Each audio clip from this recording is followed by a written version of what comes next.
गौतम बुद्ध का जीवन हर किसी के लिए प्रेरणादायी है। गौतम बुद्ध बौद्ध धर्म के प्रवर्तक थे। इनका जन्म 483 ईस्वी पूर्व तथा महापरिनिर्वाण 563 ईस्वी पूर्व में हुआ था।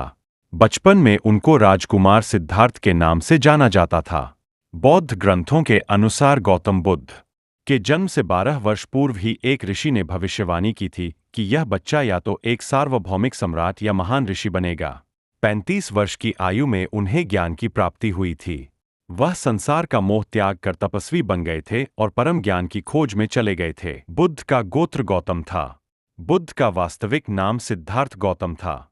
उनका जन्म शाक्य गणराज्य की राजधानी कपिलवस्तु के निकट लुम्बिनी में हुआ था। बुद्ध के जन्म के 7 दिन के भीतर ही उनकी माता का देहांत हो गया था। उनका पालन पोषण उनकी मौसी गौतमी ने किया था। शिशु का नाम सिद्धार्थ रखा गया था। शाक्य वंश के राजा शुद्धोधन सिद्धार्थ के पिता थे। सिद्धार्थ के जन्म से पूर्व हुई भविष्यवाणी से परेशान होकर उनके पिता ने उन्हें तपस्वी बनने से रोकने के लिए राजमहल की परिधि में रखा। गौतम राजसी विलासिता में पले बढ़े। बाहरी दुनिया से आक्रांत, नृत्य करने वाली लड़कियों द्वारा मनोरंजन, ब्राह्मणों द्वारा निर्देशन और तीरंदाजी, तलवारबाजी, कुश्ती, तैराकी और दौड़ में प्रशिक्षित किए गए थे। कम उम्र में ही उनका विवाह राजकुमारी यशोधरा से करा दिया गया। सिद्धार्थ ने अपने प्रश्नों के उत्तर ढूंढने शुरू किए।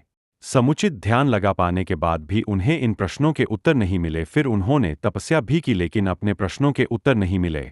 इसके बाद कुछ और साथियों के साथ अधिक कठोर तपस्या प्रारंभ की।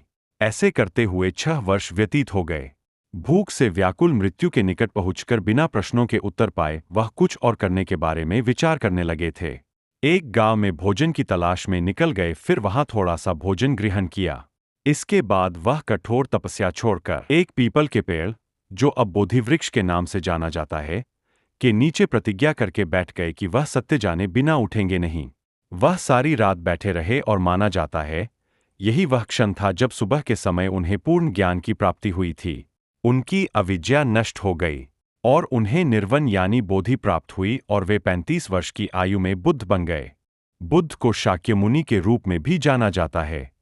7 हफ्तों तक उन्होंने मुक्ति की स्वतंत्रता और शांति का आनंद लिया।